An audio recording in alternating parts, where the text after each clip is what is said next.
Hi everybody, I'm back today with a custom mini album that I was asked to make for a customer who wanted an album using Carta Bella Farmhouse Market papers. So she picked out the papers and the ephemera and the stickers and some of the flowers that you will see in the album. So I chose to use a Frank Garcia from Prima pre-made chipboard page album, and then I added some of the pockets and flaps that you will see in the album. So it's pretty chunky overall. It has 6 pages. So the album on the front, it is an 8x8 album, and it has several of the flowers that she picked out here. I've got some pieces from the collection, some chipboard pieces, some little flowers from Michael's, and some of the chipboard elements here. So it is pretty dimensional on the cover. On the spine, I have some of this twine to keep the pages nice and tight in the album. And then on the back, I just have the blank paper that matches the front. On the inside of the album, I just created a pocket here. I tucked one of the cards into the pocket here just in case she wants to use it, but I also didn't put anything else in the pocket because in case she wants to add any papers or anything, she's going to be using this album for a very specific purpose. I thought that she might want a space to be able to put some extra things. She asked me to add photo mats to the album, so all she has to do is place her photos in it. So all of the album pages actually have photo mats. So what you're going to see here on this first page, it's going to flip up and there's a spot here for a photo, and I have decorated it, but I've left some of these open so that she can tuck her photos underneath, and they are for 4x4 photos because that's the size that she chose that she wants to use. Most of the photo mats have one of the small little tags from the collection tucked behind it so that she can journal about the photos. And if she doesn't have something she wants to journal, she can just remove that tag and it won't take away from the album. This flap flips down, and then there are 2 more photo mats. Again, all of them, if there's something over it decorating it, it is open so that she can place the photos inside. Flipping to the second page, I have a swing tab here made out of one of the chipboard pieces. I have one of the stickers, one of the other chipboard pieces. This is a cut apart from the paper. And then there is a photo mat here, again with another journaling tag. Flipping this open, 2 more, so there's a spread of photos. But it doesn't cover all the paper either, so I wanted to be able to see all the different pretty papers as well.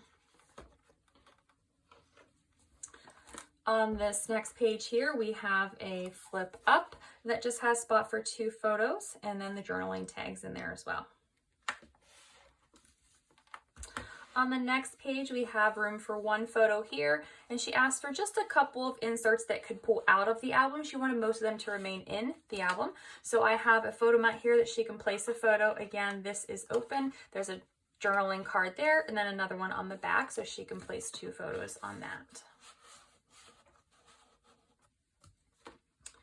On this page, I have a waterfall. So it's got a chipboard piece, some of the cut apart pieces, and some of the ephemera.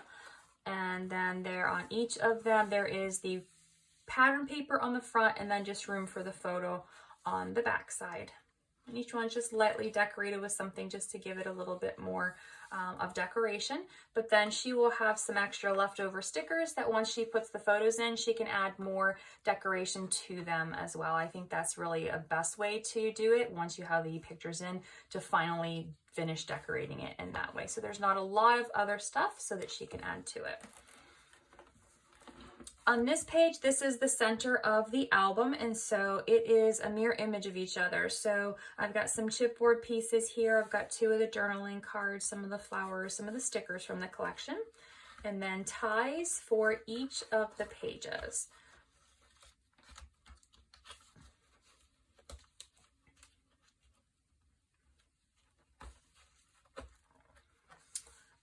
And inside of the album, starting on this page, it's a 3 picture spread where there are room for photos and then journaling spots tucked in. And then here again, room for 3 more photos, same thing. So the pages are mirror image of each other on the inside as well.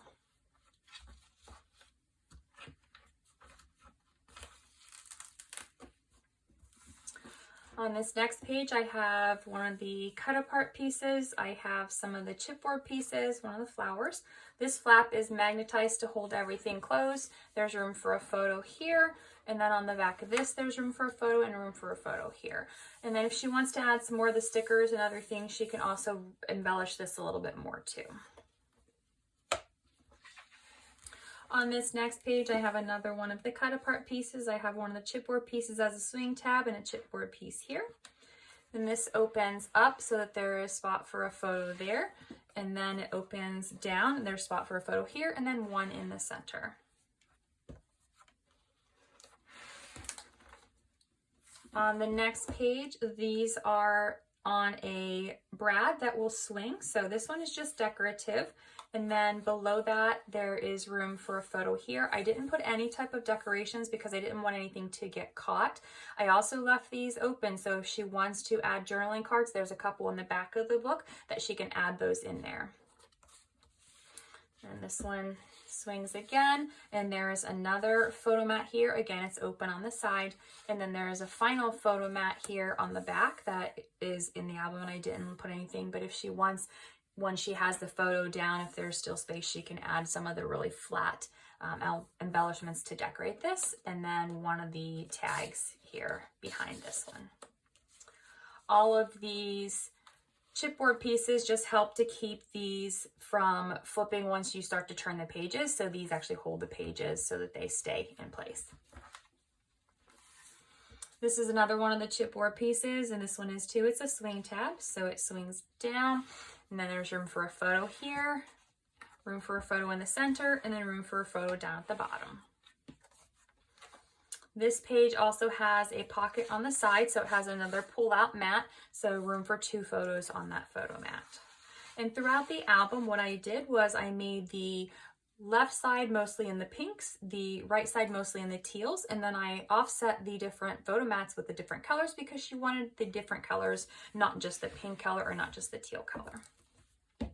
The back page, it has this element on it that has one of the stickers. It has 2 little flowers, just the decorative papers, and then it is magnetized to flip down. There's room for photos here, and then it flips down again, so there's room for 2 more photos.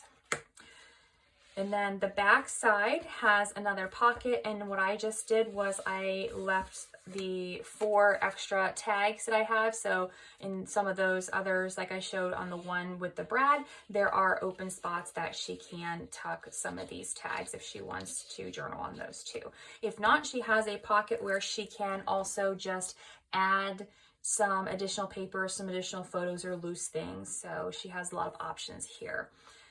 And then the back of the album, like I said, is just the paper, nice and plain, so it sits flat.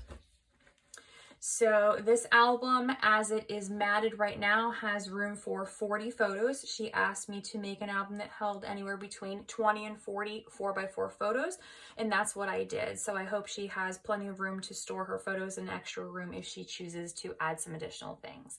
So if you enjoyed this album, consider picking up this paper yourself and making something from it. It was a really fun album to make just because it was the first time I've had someone ask me to make a custom album for them, and they chose the paper line. So I got to work with something that I wouldn't have picked for myself and had never actually worked with Carta Bella papers before, and I really like them. I think they're really good quality. So thank you for watching my video and have a great day.